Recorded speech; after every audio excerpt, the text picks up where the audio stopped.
Hello everybody and welcome back to the United Stand. Can you see this smile? This smile is big because before I went live, 3 minutes late, I am sorry about that. I have just seen a Ben Jacobs update on Baleba and it is promising.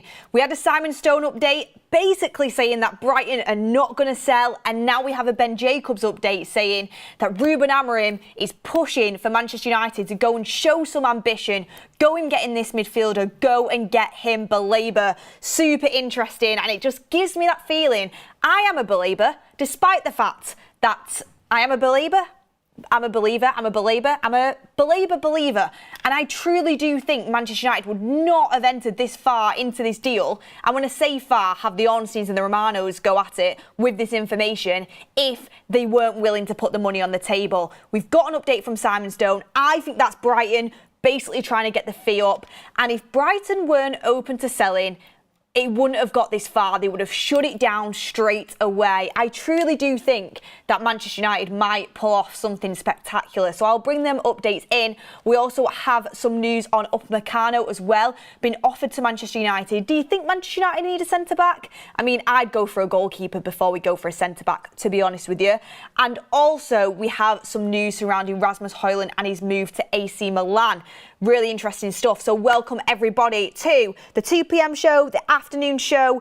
Very, very happy to have you here. Get your comments in, get your super chats in. So let me start off with, I'll start off with what Simon Stone said, because this set me up to be a little bit like, I was like, do you know what I mean? I was like, I really do want this Baleba deal to happen, but this is what Simon Stone said. He said, I am not getting the impression Brighton's stance on midfielder Carlos Baleba is weakening.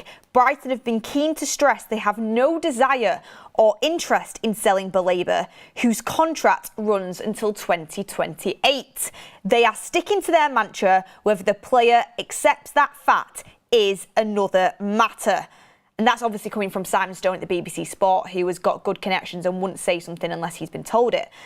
But I feel like, personally, that is Brighton pushing that out to up Manchester United's bid.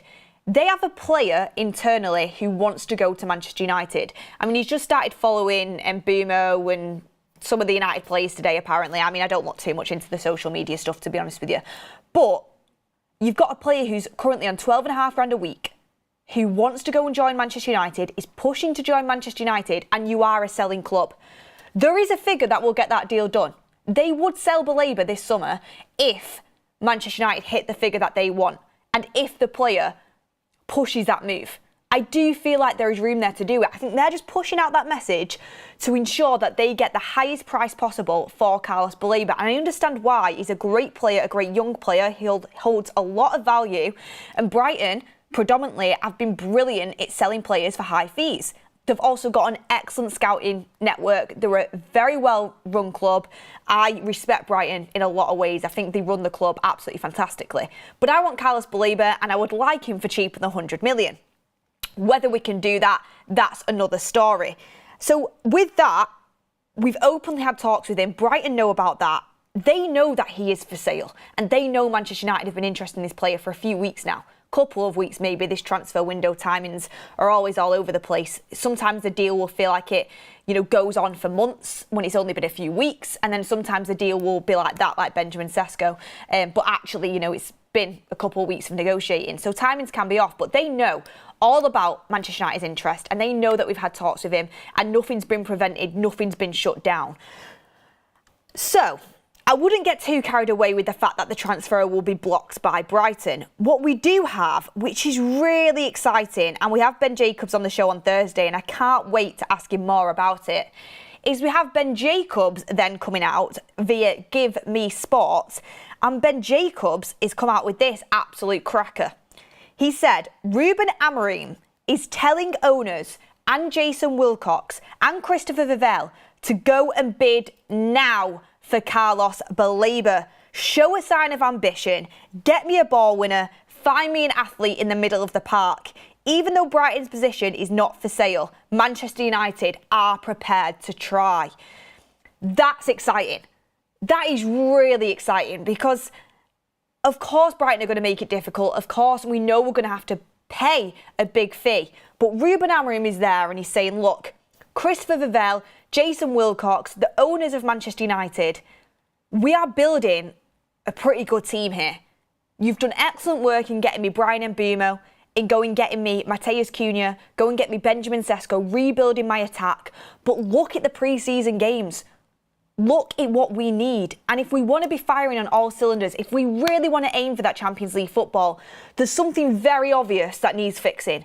Go and show some ambition, show that we're Manchester United, show that we want to get back to the top of English football, show that we want to get back into European football, and go and get me the best player I can possibly achieve in that midfield that suits my system, that's a ball winner, that's an athlete.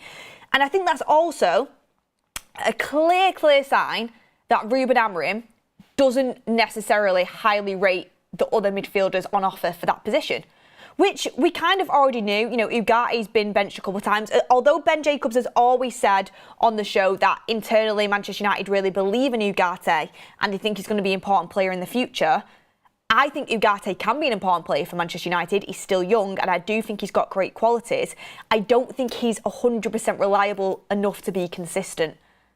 You've got Kobbie Mainoo, who really plays Bruno Fernandes' position, where Bruno Fernandes is Ruben Amorim's captain, is his star guy. He's going to play in the midfield as an 8.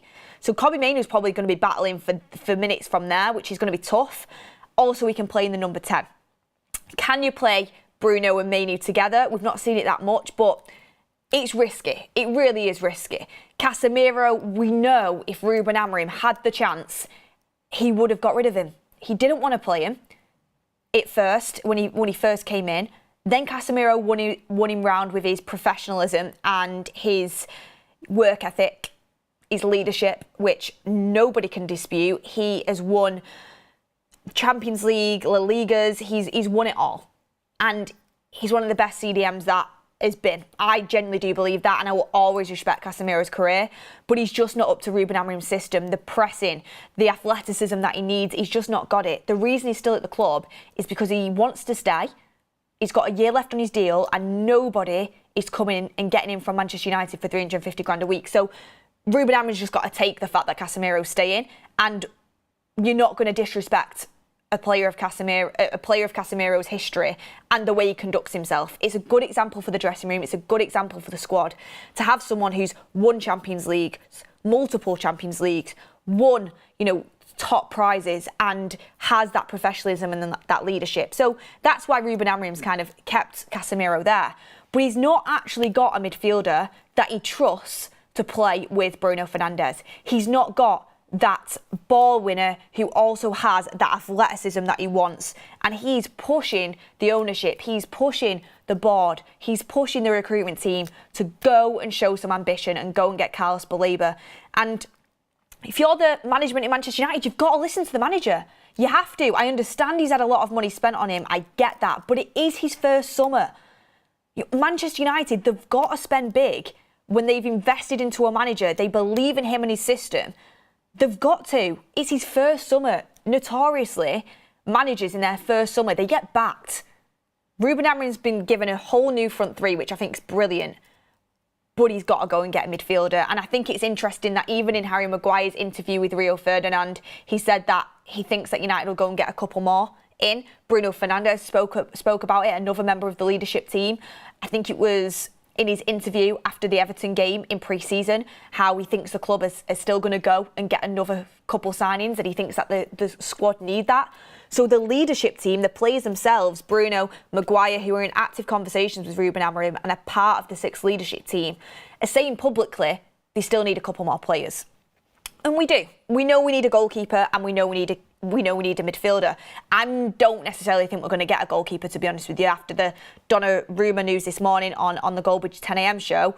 And I never really fully believed the Donnarumma stories just because of his wage. I just didn't think Ineos would be interested in 250 grand a week keeper whilst they've got Onana there. But we are absolutely interested in Carlos Baleba. He ticks multiple boxes. Perfect for Amorim's system. Is basically top level in every department that you need to play in the midfield pivot for Ruben Amorim. 21, so young, and he's still going to have resale value if you bring him in on a super low wage, so you don't have to pay him high wages. The only thing that the box that it doesn't tick for what their kind of tick list is for signings coming into Manchester United is it doesn't tick price. You know, we had this pushed out of Manchester United for a long time when Ineos first came in. We're not going to sign any players that are over 25. We have signed a couple, but we're not signing older players. We are not going to pay Mbappe sort of money. We're going to create our own Mbappes.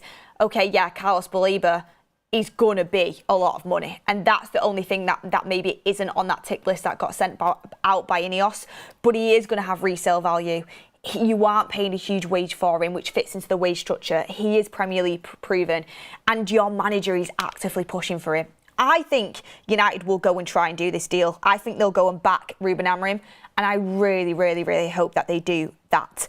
But everyone get your comments in. Let us know what you're thinking as well.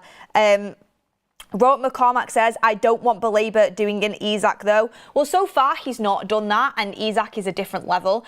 Honestly, some of the hypocrisy that I've seen flying about is crazy, because so many people are rightly so extremely angry about the way Garnacho is conducting himself, yet Isak also conducts himself in a way that could be seen as disrespectful, and you have, you know, the fan base going, yes, Isak, humble Newcastle, come on now. You can't have one rule for one and one for the other. I do think the Isak situation, Ornstein put out, I mean, this isn't That's Football, it's United Stand, but Ornstein put out a story this morning talking about how Isak's got no interest in reintegrating himself. He's still pushing for a move. And I do think we are crossing the line into disrespect now. If I'm honest with you, I understand he wants to go. I understand he's one of the best strikers in the league. In my opinion, probably the best striker in the league, up there with Erling Haaland for sure. And I get that he wants to go to Liverpool, but you've got a contract. Be professional. You can push for a move without venturing into being disrespectful, in my opinion.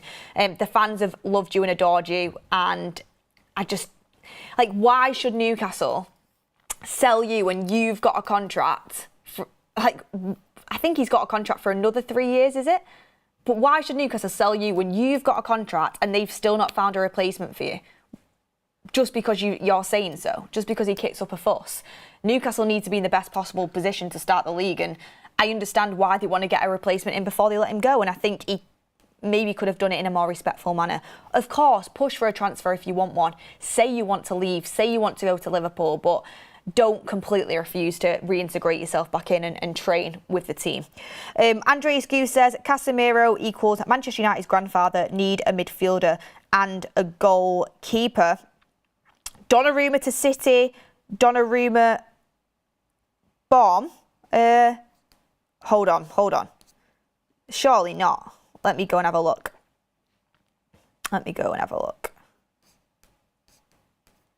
Quickly see if I can find anything here.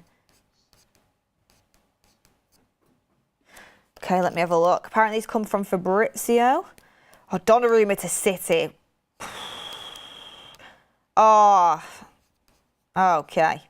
So, this came out from Fabrizio Romano. This was 6 hours ago. Pep Guardiola remains a big admirer of Donnarumma despite Man City's recent signing of James Trafford. And then Fabrizio 3 minutes ago have just quote tweeted it with a eyes emoji, a blue emoji, and then a bomb.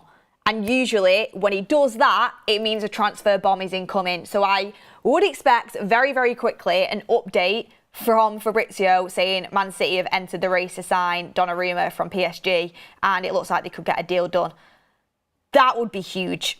I mean, poor James Trafford turned down the opportunity to go and be number one at Newcastle to go to City, and he's not going to be number one if Donnarumma comes in. He'll be in the same position he was when he left. Do you remember when he left City because he wanted to go and get game time? He's come back to try and be number one, and next thing you know, best keeper in the world's coming in. If you're United, do you get involved in that? Do you? Question for the chat. If you're Manchester United and you see that City are about to enter the race to sign Donnarumma, one of the best keepers in the world, And we've got a keeper crisis, and we absolutely need a keeper because the club know we need a keeper. We tried to go and get Emi Martinez on loan. He's a first-choice keeper. We wouldn't have done that if we were absolutely assured in our keeping options. Do you go in and enter that race? Because we've seen how Ineos work, and it's worked well for us. And we are, honestly, I will give credit where it's due. We are absolutely handling this transfer window better than I've seen us handle transfers before. We will only enter a race if we know the player wants us and wants to come to us. Like, we didn't enter into Sesko and put a bid in for Sesko until Sesko said, I want to play for you. When we went in and sniffed around Gyökeres, his preference was Arsenal. We never went in with a bid. We never got into discussions because you want to play for Arsenal, we're not entering into that. Even though we wanted Gyökeres, he was an option for us, we didn't get into it because he wanted Arsenal. We usually only step things up when a player indicates they want to come to us, and we've seen that multiple times before. So, and if City go in for Donnarumma, let's be real, like, as much as United is very attractive still, as we've seen with Cunha, with Mbeumo, with Sesko, all picking us over Champions League clubs, City have got Champions League, they've got Pep Guardiola. It's going to be, I think, up Donnarumma's street, especially coming from a club like PSG. So my priority is Baleba. I've said this before, if we have to go next season enduring Bayindir and Onana, I will take that hit to get Baleba in. Of course, it will cost us at certain moments of the season. We're going to have to deal with that. You can't fix everything in one summer. Rome wasn't built in a day, as they say. But when I watched pre-season, when you look at the stats back from last season, midfield is more important. Even though Onana made some howlers last season, our defensive record was decent. It was up there in the Premier League. It was more towards the top of the table. Our attacking return was absolutely dire. It was horrible. It was awful. We could not score goals. We could not put balls in the back of the net. We scored 44 goals. Manchester United scored 44 goals in the Premier League. That is abysmal. So what Ruben Amorim's done is he's rebuilt his front three, which needed to happen. He's got a brand new front three. But what we also need to do, as we've seen in pre-season, is fix that hole in the midfield. We have to have athletes in the midfield to maintain that press, to maintain the tempo that he wants. We do need a goalkeeper. We absolutely do. But if I have to endure another year of Onana and Bayindir to get Baleba in, I will. I will. And a lot of people won't want to listen to me on the goalkeeper because of the Onana thing, and I understand that. But what I think will happen, if we sign Baleba this summer, I don't think we'll get a keeper. Max will do is replace Bayindir with, say, a Lamans. Onana will stay. But what I do think will happen is I think next summer, Diogo Costa, who is Amorim's first choice, I said this on a show last Friday, Diogo Costa, who is Amorim's first choice and was his first choice, who we had Portuguese journalist Sebastião Sousa Pinto come on the show, who is close to Sporting, say that Amorim rang Costa and said he wants him to be his number one. I think we go for Costa next season. And if Donnarumma goes to City were the other club from the Premier League that were massively interested in Diogo Costa. Porto sort of priced him out of a move this summer. Another year's gone on his contract next summer. We go in for Costa. Donnarumma's already at City. I could see that happening. So let's see. But for me, Baleba has to be the priority as of now. Belzig says, hey Beth, what's the Baleba update? Rewind to the start of the show. Because people who've been watching from the start, they don't need to hear it twice. Zena United says, Beth, do you ever think we can get that fear factor back at Old Trafford where games was won without even kicking a ball? I think, never say never. I think City had that for a period. I don't think they have it right now. I think that period where City were absolutely off the scale, there was that feeling that when you went there, like, it was going to be so difficult that teams maybe went in there subconsciously with the mentality of already kind of succumbing to defeat. But that's changed now, and football's always evolving, but potentially. Andreas Goose says, if no Baleba, then absolutely get the best goalkeeper. Dennis IG says, what about Hayden Hackney?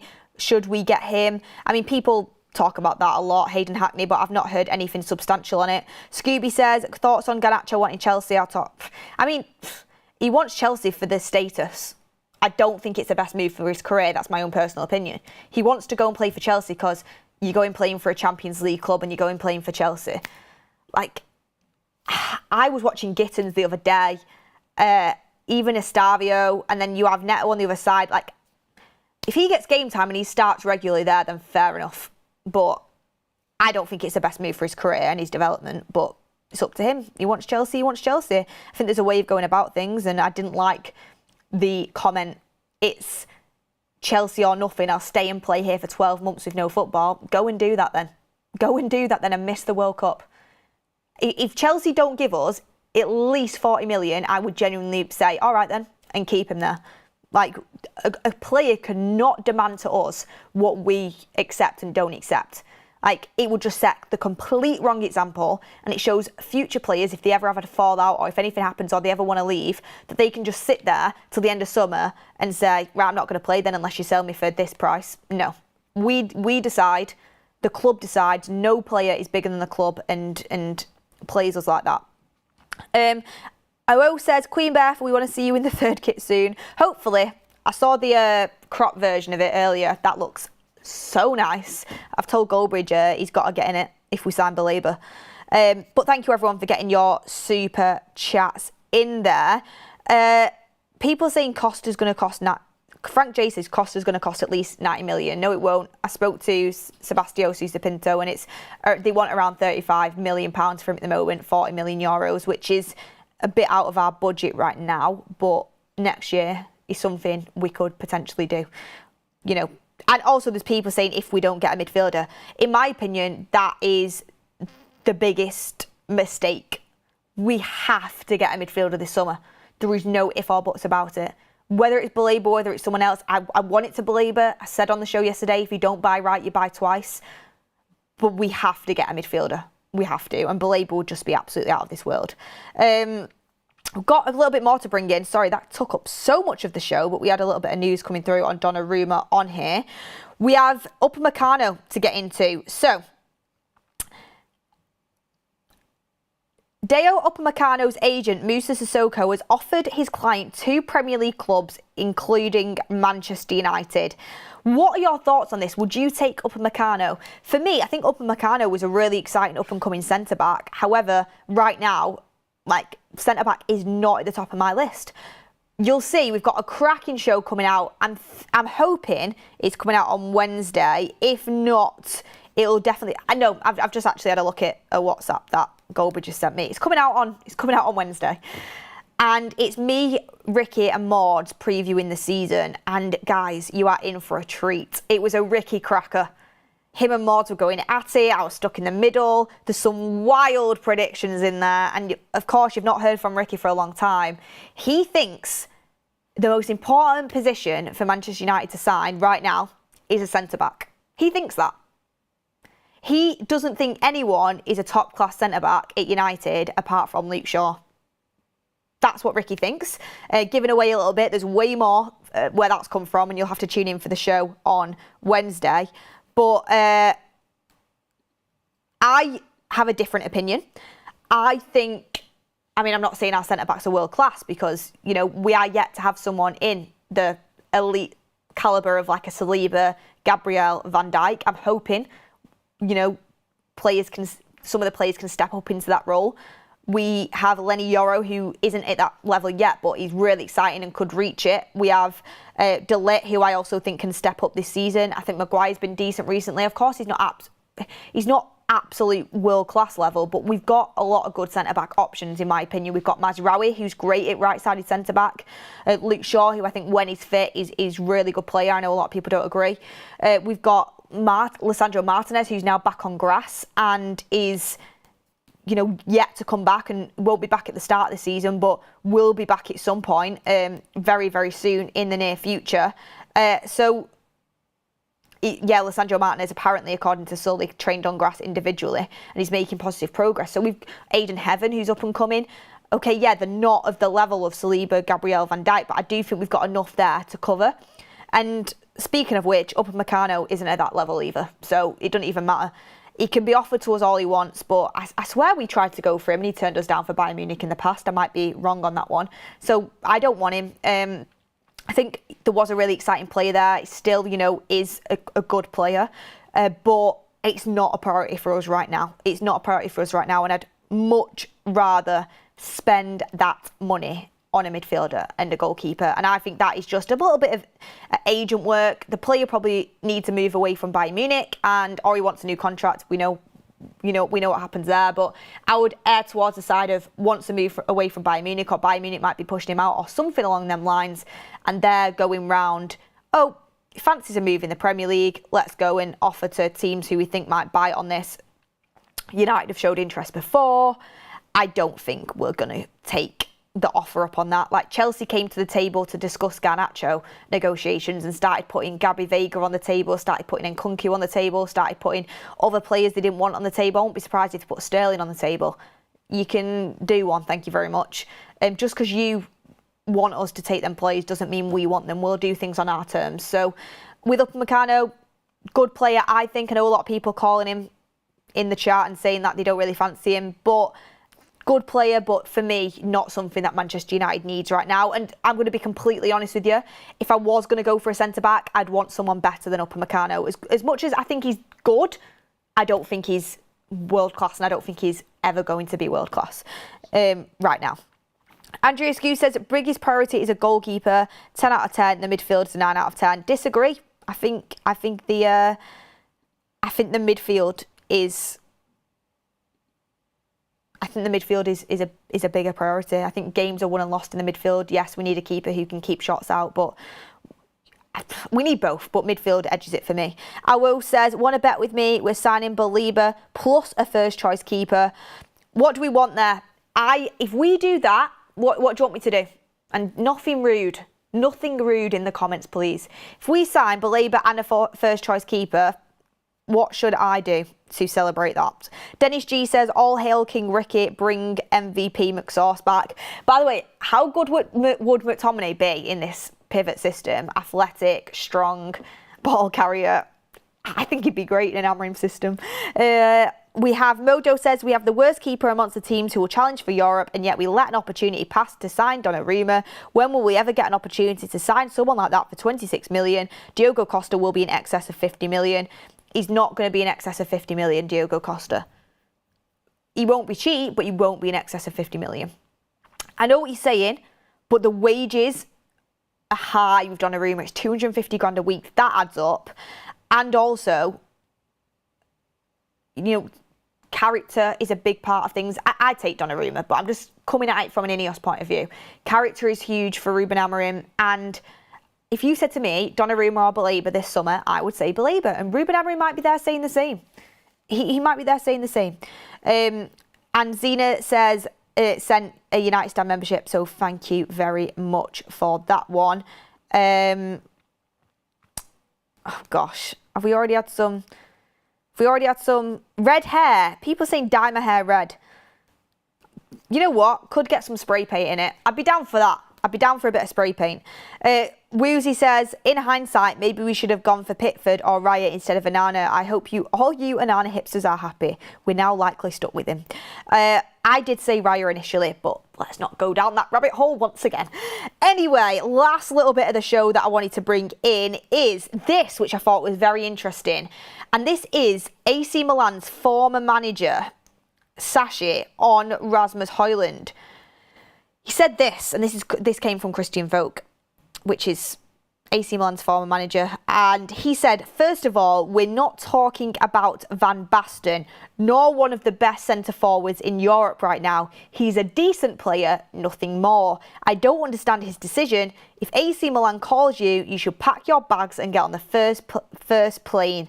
AC Milan is a legendary name in the world of football. I would take every player who is signed for a tour of the trophy room so they can fully understand where they have ended up.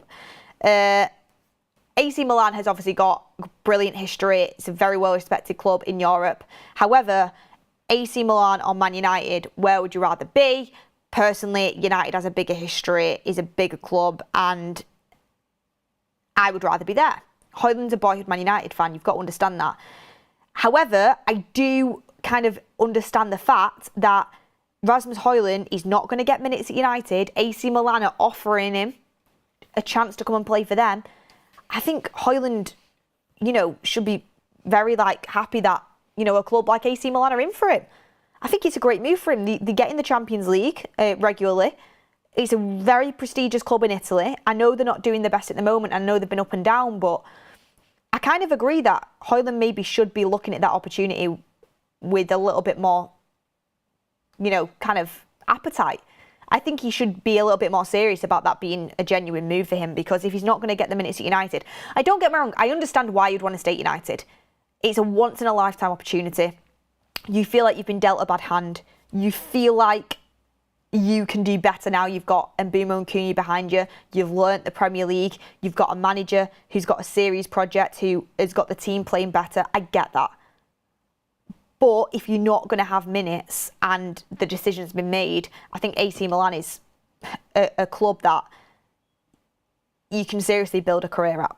But anyway, that's on that. Let's see if that changes Rasmus Højlund's mind in any way. Some people are saying AC Milan is a bigger club than Manchester United. AC Milan is one of the biggest clubs in the world. It's a huge club, huge club. If you were talking about another Premier League club, I'd have a big debate with you. Like, AC Milan is a bigger club than, you know, the likes of a Man City. AC Milan's a bigger club than Chelsea, potentially. I think it is a bigger club than Chelsea. It's not a bigger club than Manchester United. I don't think it's a bigger club than Manchester United. I think the only club in the world that you can say is potentially bigger than Manchester United is Real Madrid. That's it. I think apart from that, Manchester United is right up there.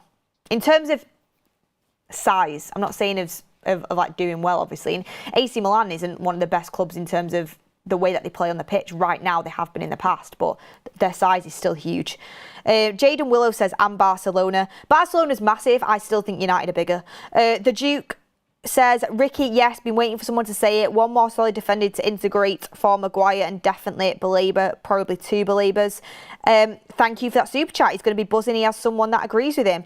Look, everyone, thank you very much for getting involved with the show. Make sure you smash a like on the video if you've not already. I'm still a Baleba. There was a good update in there from Ben Jacobs. Upamecano stuff, wouldn't take much notice of it, but you know, maybe some people like the Duke does actually think that we need a centre-back and puts that towards the top of the list. Let us know. Awais, just lastly, because I don't want to miss it, has also said, let's make a bet. If we sign Baleba and a first-choice keeper, you dye your hair red, all red. If we don't, I will give 50 subs when you are live. Deal. Go on then, deal. Go on then, deal. I'll do a bit of spray paint in there. Go on then. I'll remember Awais. I'll screenshot this show. Thank you very much. Smash a like on the video if you've not already. Remember that preview show's coming out on Wednesday, which is tomorrow, with Ricky and Maud. It's a cracker. Make sure you watch that, and make sure you go and watch it all. There's some great bits. Thank you so much for watching. Any breaking news will be back. If not, Mark will be back for the 8 p.m. show, and I will see you on the next one.